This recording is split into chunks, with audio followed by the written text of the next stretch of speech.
और साथियों, मैं बताना चाहता हूं कि आजकल में कोई चुनाव नहीं हो रहा है, फिर अचानक आप लोगों को 5-7 दिन पहले सूचना देकर के इधर इकट्ठा क्यों किया गया है। आप लोग सोच रहे होंगे कि आज चुनाव नहीं है, कोई महीने के दिन में चुनाव होने वाला है, इसलिए जयराम जी ने फोन किया, दरपत जी ने फोन किया है।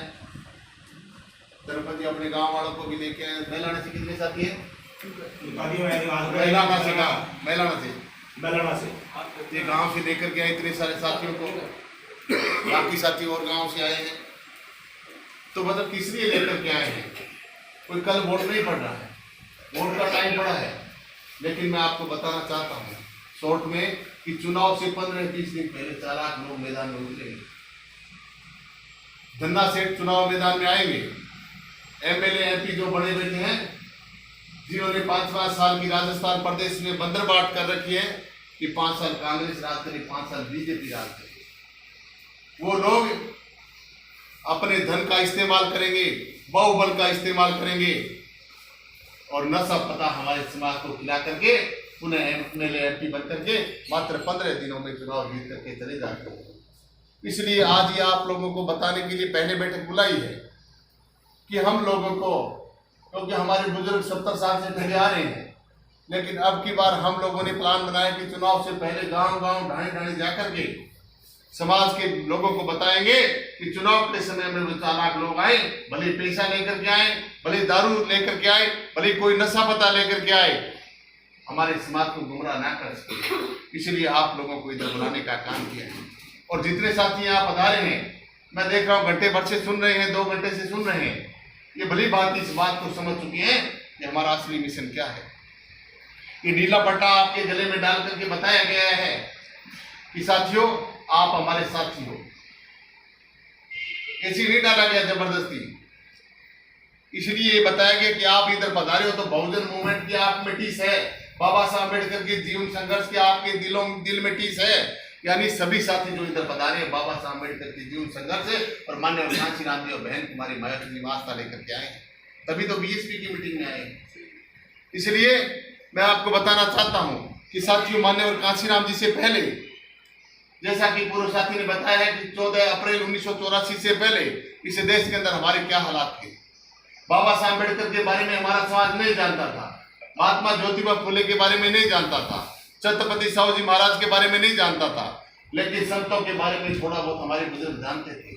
संत कबीर के बारे में जानते थे, संत रविदास जी के बारे में जानते थे, हमारे गुरुओं के बारे में सुना था, लेकिन उनकी विचारधारा को आगे बढ़ाने का उनके पास कोई फॉर्मूला या तरीका नहीं था। धन्य हो माननीय कांशीराम जी को, धन्य हो बाबा साहब अम्बेडकर को, जिन्होंने इस देश के अंदर लोकतंत्र स्थापित करके और बहुजन समाज पार्टी बना करके हम लोगों को रास्ता दिखाया। हमें मालूम होना चाहिए कि ऐसा कौन सा कारण था कि हमारे बुजुर्गों को ये सब मालूम नहीं था। इतिहास में जब झांक करके देखोगे तब हमें मालूम पड़ेगा कि हमारे बुजुर्गों को पढ़ने लिखने का मौका नहीं था, हमारे बुजुर्ग इधर से चुनाव लड़ने का मौका नहीं था, वोट का अधिकार नहीं था, इसलिए हमारे बुजुर्ग हमारे समाज के इतिहास के बारे में नहीं जानते थे। पढ़ने लिखने का मौका नहीं मिला तो कहां से जानेंगे। इसलिए साथियों, बाबा साहब अम्बेडकर, जैसा कि पूर्व साथी ने बताया, जो अधिकार हम लोगों को लेकर के देखे गए हैं, पढ़ने लिखने का अधिकार, पढ़ने लिखने के साथ आप लोगों को नौकरी लगने का अधिकार, इतना ही नहीं आप लोगों को वोट का अधिकार, वोट के अधिकार के साथ साथ आप लोगों को, हम लोगों को चुनाव लड़ने का अधिकार, और इतना ही नहीं हमें छोटे बड़े जो आज हम लोगों के पास मकान है, थोड़ी बहुत जमीन है, ये अधिकार बाबा साहब अम्बेडकर ने हम लोगों को लेकर के दी है। और कोई भगवान नहीं है हमारा कोई असली भगवान है तो उसका नाम डॉक्टर भीमराव अम्बेडकर है। इसलिए हम जब भी एक दूसरे से मिलते हैं, बाजार में मिलते हैं, कई ब्याह शादी में मिलते हैं, कोई कार्यक्रम में मिलते हैं, एक दूसरे को जय भीम का संबोधन करते हैं। क्यों? क्योंकि जय भीम हमारे असली भगवान है। आज की युवा पीढ़ी इस बात को जानती है, सोशल मीडिया के माध्यम से समय समय पर पढ़ती है, और निश्चित रूप से परिवर्तन इस देश के अंदर आने वाला है। क्योंकि बाबा साहब अम्बेडकर आज से कितने साल पहले, बाबा साहब अम्बेडकर 1956 को चले गए, 70 साल पहले कह के गए हैं कि 21वीं सदी तुम्हारी है, इसे दुनिया की कोई भी ताकत रोक नहीं सकती। ये बाबा साहब अम्बेडकर कह के गए। इतना पहले बाबा साहब अम्बेडकर को कैसे पता चला कि आने वाले समय में कंप्यूटर आएगा, सोशल मीडिया का जमाना होगा और मेरा समाज पढ़ लिख करके इस लायक बनेगा, इतिहास को जान जाएगा और इन मनवादी नेताओं को, मनवादी पार्टियों को तख्ता पलट करके सत्ता परिवर्तन की बात करेगा। क्यों? क्योंकि बाबा साहब अम्बेडकर ने शिक्षा अर्जित की। बाबा साहब अम्बेडकर ने शिक्षा अर्जित की। कौन सी शिक्षा? साथियों मैं बताना चाहता हूं, बाबा साहब अम्बेडकर भी हम जैसे थे, इंसान ही तो थे, लेकिन इतने बड़े ओहदे पर कैसे पहुंचे कि वो दुनिया के अंदर एक महापुरुष के रूप में जाने जाते हैं। क्यों? क्योंकि साथियों बाबा साहब अम्बेडकर मैट्रिक करने के बाद में राजा गायकवाड़ से छात्रवृत्ति मिलने के बाद में विदेश में पढ़ने का मौका मिला। जब बाबा साहब अम्बेडकर को विदेश में पढ़ने का मौका मिला तो भारतीय इतिहास के बारे में जानने का मौका मिला। आप लोग सोच रहे होंगे कि उस जमाने में तो और भी लोग पढ़े होंगे समाज में, उनको क्यों नहीं पता चला कि हमारे देश के अंदर इतिहास क्या है हमारा? क्यों? क्योंकि उस समय बहुत बड़ा विशाल देश हुआ करता था भारतवर्ष। हम कई बार कहते हैं ना, मानव काशीराम जी कह के गए थे, मेरे सपनों का भारत सम्राट अशोक का भारत। सम्राट अशोक के जमाने में अफगानिस्तान से लेकर श्रीलंका तक, म्यांमार, ये सारे के सारे जो बौद्धिस्ट कंट्री आसपास के, इस सारे के सारे भारत देश के नाम से ये पूरा का पूरा एक देश हुआ करता था, जिसके राजा कौन थे? सम्राट अशोक। छोटे बड़े राजा नहीं थे। दुनिया के अंदर बहुत बड़े प्रसिद्ध राजा रहे हैं सम्राट अशोक। इतने बड़े क्षेत्र के अंदर जब बड़े बड़े विश्वविद्यालय हुआ करते थे, एक तो तक्षशिला नाम का विश्वविद्यालय और दूसरा नालंदा नाम का विश्वविद्यालय, पढ़े लिखे बच्चे जानते हैं। तो जब इतने बड़े विश्वविद्यालय थे, हमारे बुजुर्ग फिर इतिहास की जानकारी से वंचित कैसे हो गए? क्यों? क्योंकि तक्षशिला विश्वविद्यालय और नालंदा विश्वविद्यालय को विदेशी आक्रमणकारी, जिनको हम मनवादी लोग कहते हैं, उन्होंने जलाने का काम किया। हमारे नालंदा विश्वविद्यालय को जला दिया गया। इतनी सारी किताबें थी, इतना बड़ा विश्वविद्यालय था, इतनी सारी किताबें थी कि जला दिया गया। और बताते, इतिहास बताता है कि 6 महीने तक धू धू करके आग जलती रही। कितने? 6 महीने तक धुआं निकलता रहा नालंदा यूनिवर्सिटी में। तो कितनी किताबें रही होगी, कल्पना नहीं कर सकते। और इतना बड़ा विश्वविद्यालय होने के बाद में, आपको मात्र 10 मिनट में फ्री करूंगा, इतना बड़ा विश्वविद्यालय होने के बाद में हमारा समाज इतिहास से अनभिज्ञ रहा, क्योंकि हमारे इतिहास को जला दिया गया, खत्म कर दिया गया। धन्य हो बाबा साहब अम्बेडकर को, जिनको विदेशों में पढ़ने का मौका मिला। और जब बाबा साहब अम्बेडकर विदेशों में पढ़े, तो मैं आपको बताना चाहता हूं, हमारे देश के अंदर छोटा मोटा इतिहास हमने पढ़ा है, तो उसमें आता है हेंस वांग और फाइयान का नाम। हेंस वांग और फाइयान जैसे यात्री, विदेशों से बहुत सारे यात्री आए, ये तो बहुत ही प्रचलित नाम है इसलिए बता रहा हूँ। हेंस वांग फाइयान ऐसे विदेशी यात्री आए, भारत के अंदर भ्रमण करके गए और वो जगह जगह से इतिहास को नोट करते रहे अपनी डायरियों में। जैसे आज मैं यहाँ आया हूँ, सबसे आए हैं, अपने अपनी डायरी में नोट किया कि सैनिक धर्मशाला में बसपा की मीटिंग आयोजित की गई, फलाना साथी आए। तो उस समय हमारे जो विदेशों से आए यात्रियों ने डायरियां भर करके नोट करके भारत में विदेशों में जाकर के अपने देश की लाइब्रेरी में रख दिया। वो लाइब्रेरी में जब इतना इतिहास रखा गया, तो वहां बाबा साहब अम्बेडकर विदेश में गए, जब लंदन की लाइब्रेरी में बाबा साहब अम्बेडकर को भारत का इतिहास पढ़ने को मिला। अमेरिका की यूनिवर्सिटी में बाबा साहब अम्बेडकर को भारत के इतिहास के बारे में जानकारी मिली। जर्मनी की लाइब्रेरी में बाबा साहब अम्बेडकर को इतिहास के बारे में जानकारी मिली। जब विदेशों में लाइब्रेरी में बाबा साहब अम्बेडकर को भारत के इतिहास के बारे में जानने का मौका मिला, तो बाबा साहब अम्बेडकर का खून खोल उठा और बाबा साहब अम्बेडकर ने प्रतिज्ञा की कि मैं मेरे देश के अंदर जाकर के मेरे दबे कुचले समाज को इतिहास के बारे में बताऊंगा और इस देश का राजा बनाऊंगा। ऐसी कल्पना लेकर के बाबा साहब अम्बेडकर ने विदेशों में अध्ययन करना शुरू कर दिया। लेकिन जिस राजा ने छात्रवृत्ति दी थी, उस राजा ने शर्त रखी थी कि बाबा साहब अम्बेडकर विदेशों में पढ़ाई करने के लिए तो भेज रहा हूं, लेकिन पढ़ाई करने के बाद में आकर के मेरे बिजनेस को संभालने का काम करेगा। राजा गायकवाड़ के वहां आने पर बाबा साहब अम्बेडकर उनका बिजनेस संभालने लगे। जब बाबा साहब अम्बेडकर की जो विदेशों में जो अध्ययन किया था, दिमाग में जो घूम रहा था, वो हालात बाबा साहब अम्बेडकर ने देखी। क्योंकि जैसे ही बाबा साहब अम्बेडकर ने वहां ज्वाइन किया, तो वहां साथियों आपको पता है कि बाबा साहब अम्बेडकर के सामने वहां के चतुर्थ श्रेणी के कर्मचारी भी फाइलें फेंक करके कहते थे, तू अछूत है इसलिए हम तेरे को छुएंगे नहीं। दूर से फाइलें फेंक रहे थे उनके बिजनेस में। तब बाबा साहब अम्बेडकर ने गायकवाड़ की नौकरी को छोड़ दिया कि मुझे ये गुलामी की नौकरी नहीं करनी। भले छात्रवृत्ति दी है, आपका आभार है, मुझे मौका मिला तो आपका आभार भी उतारने का, आपका जो ये एहसान है ये उतारने का मैं फर्ज अदा करने का काम करूंगा, लेकिन मुझे गुलामी नहीं करनी। और बाबा साहब अम्बेडकर विदेशों में जाकर के अध्ययन करने लगे और अध्ययन किया, बहुत स्टडी की। हम जानते हैं क्योंकि जिन्होंने बाबा साहब अम्बेडकर को पढ़ा है और यहाँ साथी आए उन्होंने जरूर पढ़ा है, सुना जरूर है, इसलिए जानते हैं कि बाबा साहब अम्बेडकर कितने बड़े विद्वान थे। विदेशों में पढ़ने के बाद में बहुत सारा संग्रह इकट्ठा किया, तो बाबा साहब अम्बेडकर के पास बहुत सारी डायरियां होगी, हजारों डायरियां होगी। उन डायरियों को भारत देश के अंदर लाना था कि जाकर के मेरे समाज के बीच में इन डायरियों में से अच्छे टाइप, उस टाइम टाइप मशीन हुआ करती थी, आजकल तो बहुत बड़ा मॉडिफाइड जमाना आ गया है। तो उस मशीन से बाबा साहब अम्बेडकर कहते हैं दोनों हाथों से टाइप करते थे।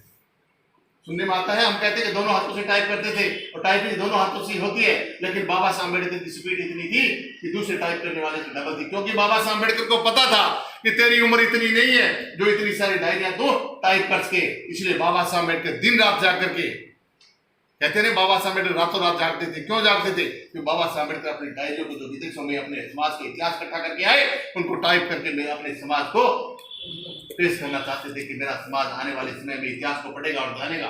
पता नहीं तू बीमार रहता है, कब चला जाए इस दुनिया से। इसलिए बाबा साहब अम्बेडकर ने उन डायरियों को इकट्ठा करने के लिए विदेशों में फलाने जाकर के टाइप करूंगा, लेकिन साथियों क्या होगा? ये तो बाबा साहब अम्बेडकर के दिमाग की जो कल्पना थी वो थी कि मेरे देश में जाकर के मैं टाइप करके इन डायरियों को नोटिस में डालूंगा।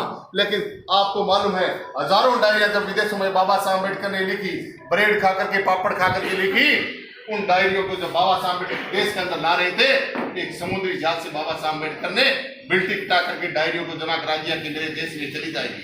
उसी जहाज में बाबा साहब अम्बेडकर को आना था, लेकिन बाबा साहब अम्बेडकर ने सोचा कि देश के अंदर कांग्रेस के जो लोग हैं, जिस कांग्रेस के हमारे समाज के लोग चमचागिरी करते हैं, उस समय कांग्रेस के नेताओं ने, ऐसे ही चालाक नेताओं ने हमारे समाज में तरह तरह के जो संगठन बना रखे ना, इस तरीके से इस्तेमाल करते हैं। ठीक इसी तरीके से बाबा साहब अम्बेडकर के सामने भी रोड़े अटकाने वाले लोग थे। इसलिए सोचा बाबा साहब अम्बेडकर को कि कांग्रेस के चालाक लोग हो सकता है समुद्र में जिन डायरियों को लेकर के जिस जहाज से तो जा रहा है उसी में बैठ करके जाएगा, तो हो सकता है इस जहाज को डुबो दे।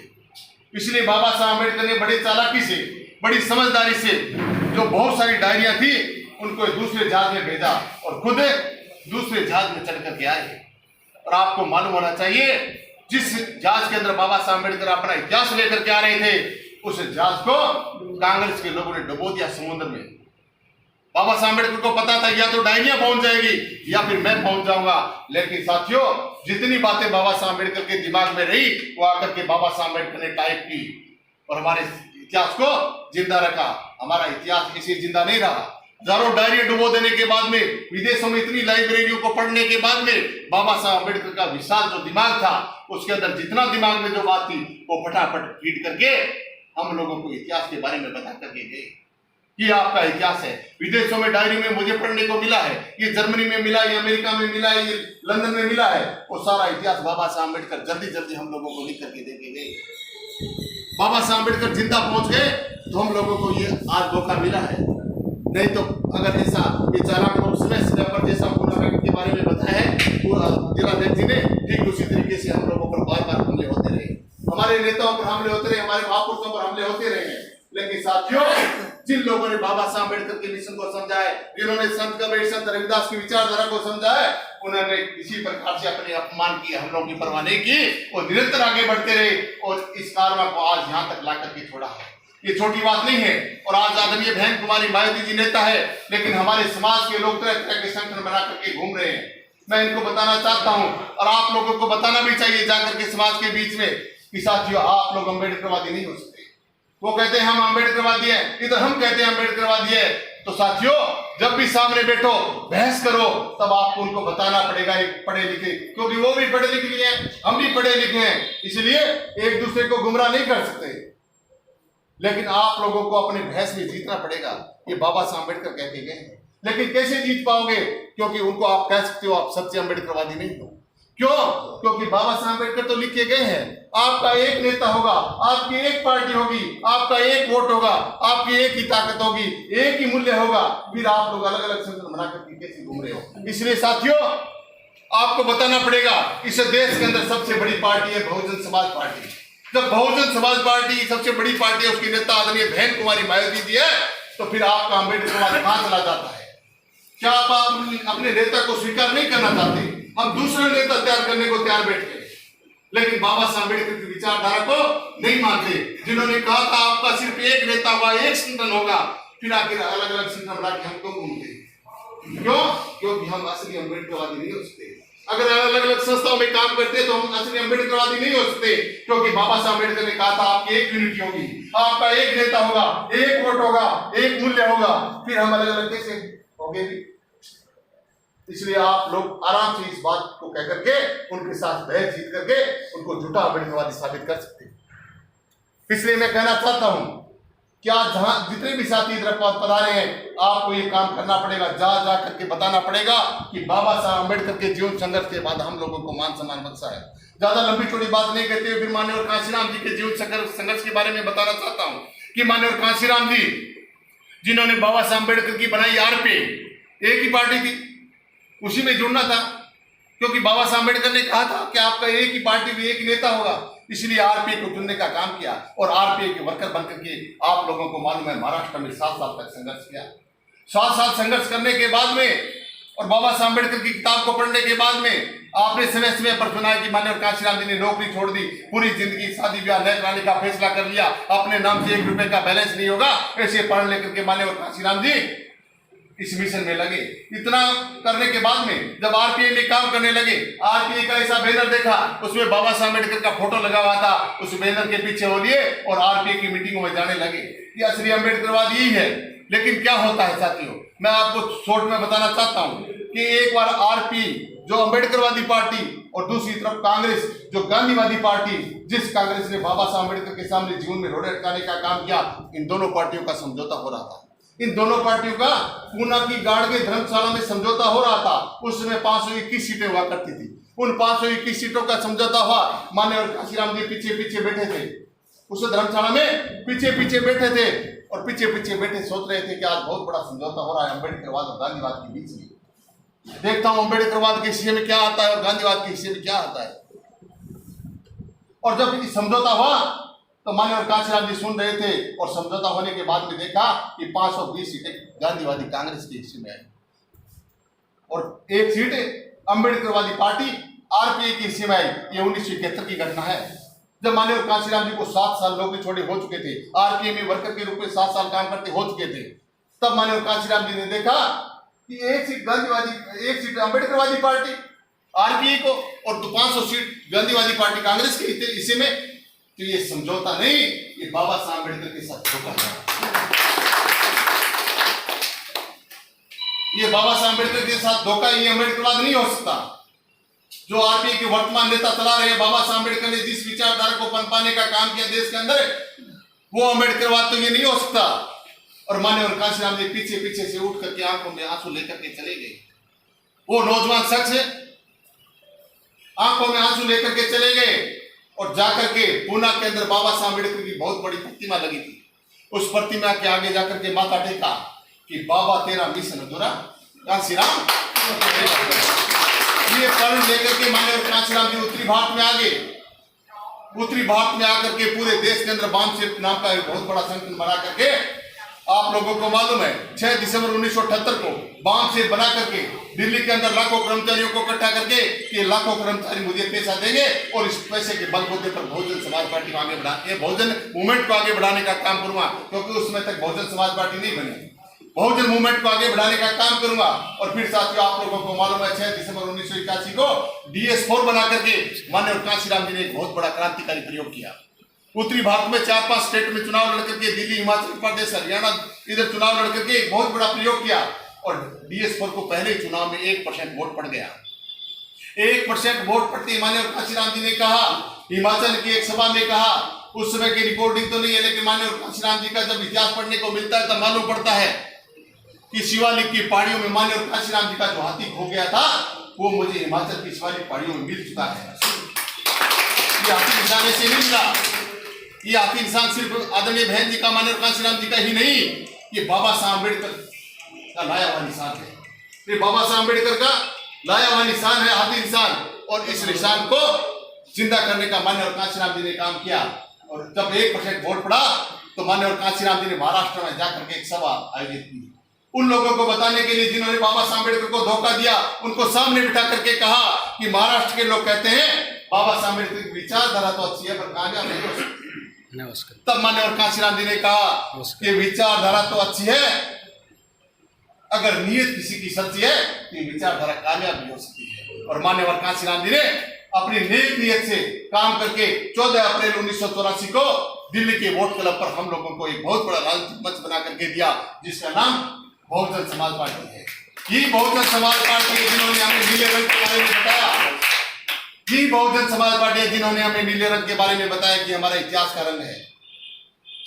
ये बहुजन समाज पार्टी है जिन्होंने बताया कि बाबा साहब अम्बेडकर का असली निशान हाथी का निशान है। और आज हमारे समाज के चालाक लोग अपना टाइम निकालने का काम कर रहे हैं। इसे एक एमपी मिलता है, 520 एमपी दूसरे विरोधी को मिलते हैं, माननीय कांशीराम जी को जलन होती है और यहाँ तक सरपंच और पंच बनने के लिए सौदा कर लेते हैं। शर्म आनी चाहिए। बाबा साहब अम्बेडकर का हम लोग अनुयायी कहते हैं अपने आप को। अगर बाबा साहब अम्बेडकर के अनुयायी है तो साथियों वो लड़ाई लड़िए जो बाबा साहब अम्बेडकर ने लड़ी है, माननीय कांशीराम जी ने लड़ी है, बहन कुमारी मायावती जी ने लड़ाई लड़ रही है। इसलिए साथियों इतना ही नहीं, माननीय कांशीराम जी ने 84 में पार्टी बना करके 3 जून 1995 को इस देश के अंदर बहुजन समाज पार्टी का सरकार पहली बार सरकार बनाने का काम किया और आदरणीय बहन कुमारी मायावती जी पहली बार मुख्यमंत्री बनी 3 जून 1995 को। क्यों बता रहा हूं? क्योंकि नौजवान साथी बेटे इनको मालूम होना चाहिए 3 जून 1995 को पहली बार बहन कुमारी मायावती जी उत्तर प्रदेश की मुख्यमंत्री बनी। इस देश के अंदर दलित समाज में पैदा हुई हमारे समाज की बेटी मुख्यमंत्री बनी। ये बहुत बड़ा ऐतिहासिक दिन था। इसलिए और आपको ये भी मालूम होना चाहिए 2 जून 1995 को बहन कुमारी मायावती जी में इतना बड़ा हमला हुआ कि बहन कुमारी मायावती जी की जान जा सकती थी। लेकिन 3 जून को बहन कुमारी मायावती जी देश की उत्तर प्रदेश सबसे बड़े सूबे उत्तर प्रदेश की मुख्यमंत्री बनी। एक बार नहीं, उत्तर प्रदेश की एक बार मुख्यमंत्री नहीं बनी, अब तक 4 बार मुख्यमंत्री बहन कुमारी मायावती जी बन चुकी है। यहाँ 4 बार सरपंच बनना भी कितना मुश्किल है। कितनी सौदेबाजी करनी पड़ती है सरपंच बनने के लिए और दोबारा चुनाव लड़ने के लिए और सरपंच के लिए बजट लाने के लिए। आप देखते हो कितना संघर्ष करना पड़ता है गांव में खड़ौदा लगाने के लिए, खंबा लगाने के लिए, धर्मशाला बनाने के लिए, जैसा धर्मपत जी बता रहे थे। कितने पैर पकड़ने पड़ते हैं एमएलए जी साहब के, कितने एमपी साहब के पैर पकड़ने पड़ते हैं जब जाके गांव में छोटी सी धर्मशाला बन पाती है। लेकिन आदरणीय बहन कुमारी मायावती जी ने झुकने का नाम नहीं, संघर्ष किया और पहली बार जब सरकार बनी तो मैं साथियों शॉर्ट में बताना चाहता हूं, सारे के सारे एसपी थे उनको सामने बिठा लिया, सारे के सारे कलेक्टर थे उनको सामने बिठा लिया। कलेक्टरों को आदेश दिया कि अपने एसडीएमओ को लेकर के गांव में जाओ, ढाणियों में जाओ और लिस्ट बना करके लाओ कि मेरे समाज के जो गरीब भाई हैं, कौन कौन लोग हैं जिनके पास भूमि नहीं है, कौन कौन गरीब भाई है जिनके पक्का मकान नहीं है, जिनके जिसके सर पर छत नहीं है, ऐसे लोगों की लिस्ट बना करके लाओ। सारी लिस्ट बहन जी के टेबल पर 7वें दिन पर बंद कर आ गई। और जैसे ही बहन जी के टेबल पर 7वें दिन लिस्ट बना करके आई, गांव के लोग सोचने लगे कि यार एसडीएम गांव में है। पहले तो हम एसडीएम साहब के पास जाते थे, कहते मीटिंग में है, प्रेस कॉन्फ्रेंस में है, फलाने ढिमके। अब की बार गांव में आके पूछ रहे हैं कि गांव में कौन गरीब है जिसके पास भूमि नहीं है, पक्के मकान नहीं है। ऐसा कैसे हुआ? उनको मालूम पड़ा कि एसडीएम ऐसी नहीं है। क्यों? क्योंकि हमारे समाज की बेटी आदरणीय बहन कुमारी मायावती मुख्यमंत्री बनी और फिर लिस्ट बन के बहन जी की टेबल पे आई और टेबल पर आने के बाद में बहन जी ने लिस्ट जारी कर दी। एक ही आदेश में लाखों एकड़ जमीन, 10-10 बीघा जमीन और लाखों मकान दे करके, निःशुल्क पट्टे और मकान दे करके बहन कुमारी मायावती जी ने उत्तर प्रदेश के अंदर हमारे समाज के लोगों को मान सम्मान बख्शा।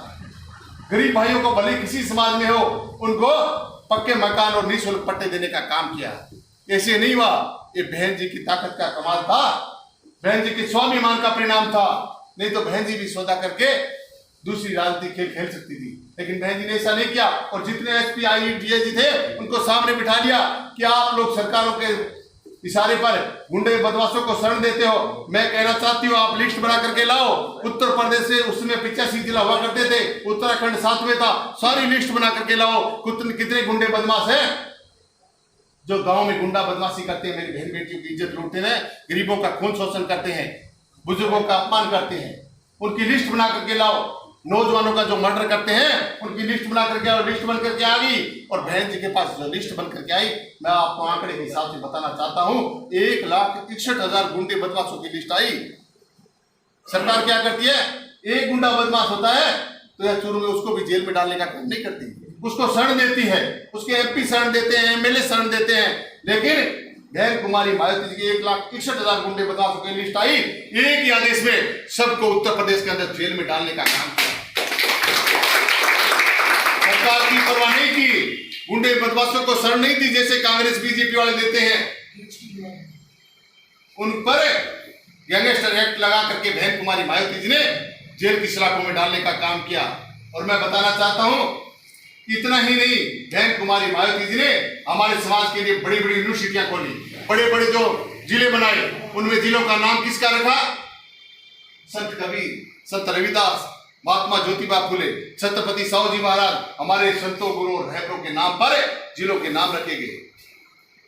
ऐसे नहीं हुआ, ये बहन कुमारी मायावती जी के स्वाभिमान का परिणाम था। और आप लोगों को मालूम होना चाहिए, तब जाकर के इतना जब काम किया तो बहन कुमारी मायावती जी को 4 बार मुख्यमंत्री बनने का मौका मिला। और आपको मालूम होना चाहिए, या सोशल मीडिया पर आप मुकाबला नहीं कर सकते, क्योंकि आप लोगों ने बहुजन समाज पार्टी के इतिहास को नहीं जाना, इसलिए आप लोग ग्राउंड छोड़ जाते हो। अगर सोशल मीडिया का इस्तेमाल करने की आपकी इतनी ही ताकत है तो आपको भरपूर मुकाबला करना चाहिए। भले फेसबुक पे करे, भले कैसे करे, लेकिन किसी को गाली गलौज नहीं करना, क्योंकि हम असली अम्बेडकरवादी हैं। जो संविधान में कह के गए हैं, किसी देवी देवता के खिलाफ आपको टिप्पणी नहीं करनी, किसी आस्था को ठेस नहीं पहुंचाना। इसलिए साथियों मैं बताना चाहता हूं, अगर सोशल मीडिया पर मुकाबला करना है तो बहुजन समाज के इतिहास को जानना पड़ेगा, तभी आप जीत पाओगे। वो लोग लिख देते हैं कुछ भी कि बहन जी ने ये नहीं किया, बहन जी ने तो ब्राह्मण समाज के सतीश मिश्रा को पार्टी में ले रखा है। इसलिए साथियों मैं बताना चाहता हूं कि बहुजन समाज पार्टी जिस दिन से देश के अंदर बनी है और बहुजन समाज पार्टी की जिस दिन से सरकार बनना शुरू हुई है, सरपंच भी चुनाव लड़ता है ना, तो मुख्य में बाजी में फंसा करके या तो पूरी सरपंचाई नहीं करने देते, या नेता एमएलए एमपी अपने पैरों के नीचे दबा करके रखते हैं उसको, जैसे विधानपति जी बता रहे थे, उसको सही ढंग से सरपंचाई भी नहीं करने देते। लेकिन बहन कुमारी मायावती जी ने उत्तर प्रदेश के अंदर 21 करोड़ लोग उसमें हुआ करते थे, उसमें 21 करोड़ की आबादी का नेतृत्व करके वह मुख्यमंत्री रही है। तो कितने दुश्मनों ने बहन कुमारी मायावती जी पर नजर रखी होगी, बहन जी ने कैसे लोहा लिए है, इस सोशल मीडिया पर आप लोगों को मालूम होना चाहिए। जो कहते हैं बहन जी कुछ नहीं करती, बहन जी सतीश चंद्र मिश्रा को ले रखा है। सतीश चंद्र मिश्रा बहुजन समाज पार्टी का सबसे बड़ा वकील है। और साथियों मैं बताना चाहता हूं, हरियाणा के पूर्व मुख्यमंत्री कहां है? मैं ज्यादा नाम नहीं लेना चाहूंगा क्योंकि गर्मी में काफी देर से बैठे हैं। आपको इतिहास के बारे में बताना चाहता हूं, आप मोटा मोटी बता रहा हूं। हरियाणा के पूर्व मुख्यमंत्री कहां है? बिहार के पूर्व मुख्यमंत्री कहां है? झारखंड के पूर्व मुख्यमंत्री कहां है? जाकर के पूरा आकलन करोगे तो जितने भी पूर्व मुख्यमंत्री हैं, या तो उनको या उनके बेटे को या पोतों को बीजेपी गवर्नमेंट ने जेल की सलाखों में डाल रखा है। लेकिन आदमी बहन कुमारी मायावती जी, कितनी बार आप लोगों को मालूम है कितनी बार बहन जी पर छापे मारे गए, ईडी मारी गई, लेकिन बहन कुमारी मायावती जी के वकील सतीश चंद्र मिश्रा ने बहन जी को एक दिन भी जेल में नहीं डाला। हमें गर्व है ऐसे ब्राह्मण समाज में पैदा हुए अम्बेडकरवादी पर गर्व है।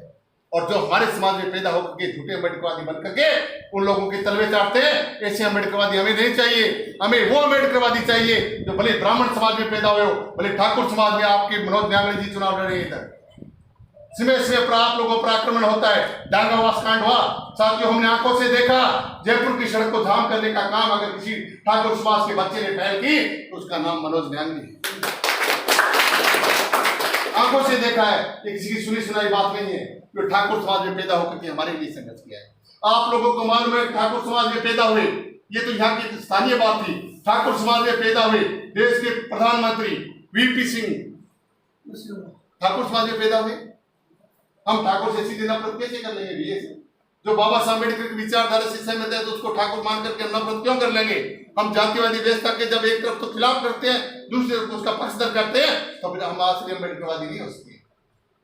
तो आपको बताना चाहता हूं, जब वीपी सिंह देश के प्रधानमंत्री बन रहे थे, उनके पास सांसदों की कमी थी, तो माननीय कांशीराम जी और बहन जी ने कहा, वीपी सिंह जी अगर आप अम्बेडकरवाद को इस देश के अंदर पनपाना चाहते हो, आज बाबा साहब अम्बेडकर का संविधान इस देश के अंदर वर्षों हो गए बने हुए, उसको लागू करना चाहते हो तो आपको काम करना पड़ेगा। सिर्फ 2 काम माननीय कांशीराम जी ने कहा, एक तो बाबा साहब अम्बेडकर को भारत रत्न देना पड़ेगा।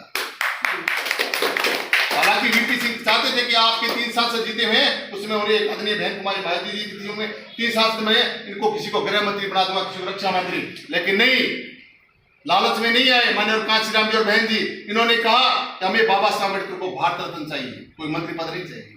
और दूसरी, ओबीसी के लोग इस देश के अंदर बाबा साहब अम्बेडकर की विचारधारा को तो पूरा नहीं समझ पाए हैं, लेकिन बहुजन समाज पार्टी ने समय समय पर संघर्ष करके बाबा साहब अम्बेडकर के अधूरे पड़े कार्यों को पूरा करने के लिए ओबीसी के लोगों को इस देश के अंदर मंडल कमीशन का जो आयोग है उनकी रिपोर्ट लागू होनी चाहिए। दोनों शर्तों को वीपी सिंह ने मान लिया, और वीपी सिंह ने मान लिया तो ठाकुर समाज का व्यक्ति देश का पीएम बना। क्यों? क्योंकि उन्होंने माननीय काशीराम जी की बात को मान लिया, बहन कुमारी मायावती जी की बात को मान लिया। तो हम नफरत क्यों कर सकते हैं ऐसे आदमी से? ऐसे महापुरुष से कैसे नफरत कर सकते हैं? लेकिन साथियों, इतना ही नहीं, आप लोगों को बताना चाहिए। ब्राह्मण समाज के बारे में बताया मैंने, ठाकुर समाज के बारे में बताया, और यहाँ हमारे समाज के अंदर जाट समाज बहुत काफी तादाद में है।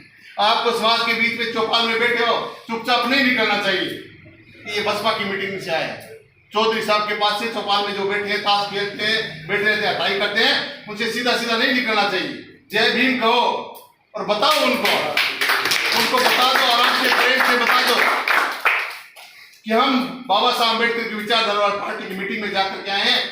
तो वो कहेंगे कौन से अम्बेडकर? तब उनको बताओ कि 26 जनवरी 1950 से पहले चौधरी साहब आपके दादा परदादा कितने एमएलए थे? 26 जनवरी 1950 से पहले आपके दादा परदादा कितने सरपंच थे, कितने प्रधान थे, कितने जिला प्रमुख थे? एक आधे का नाम गिना दो, हम मान जाएंगे। लेकिन जब वो एक ही नाम नहीं गिना सके, तब आप उनको कहना कि हम उस अम्बेडकर की विचारधारा वाली मीटिंग में जाके आए जिन्होंने हम लोगों को अधिकार दिया सरपंच बनने का, एमएलए एमपी बनने का। और इस तरीके से चौपाल में बैठ करके आप लोग जो बातचीत कर रहे हो, ये राजशाही में आप लोग ऐसे बैठ करके चौपाल में बैठ के बात नहीं कर सकते, बात नहीं कह सकते। सिर्फ उन्हीं राजशाही लोगों को ये मौका मिला हुआ था जो ये खेल सकते थे, ताश खेल सकते थे, मस्ती मार सकते थे, लेकिन आपको मौका नहीं था। ये बाबा साहब अम्बेडकर की देन है। इसके साथ साथ आपको बताना चाहता हूं कि उनको बताओ कि बहुजन समाज पार्टी की सरकार जब उत्तर प्रदेश के अंदर बनी 2007 से लेकर के 12 तक, तो चौधरी समाज में पैदा हुए, जाट समाज में पैदा हुए। छाता विधानसभा से लक्ष्मी नारायण बेनीवाल जी को बहन कुमारी मायावती जी ने लगातार 5 साल तक कृषि मंत्री बना करके रखा। उनको बताओ ना, बताया नहीं हमने। बहन जी ने उत्तर प्रदेश में बहुत सारा काम कर दिया।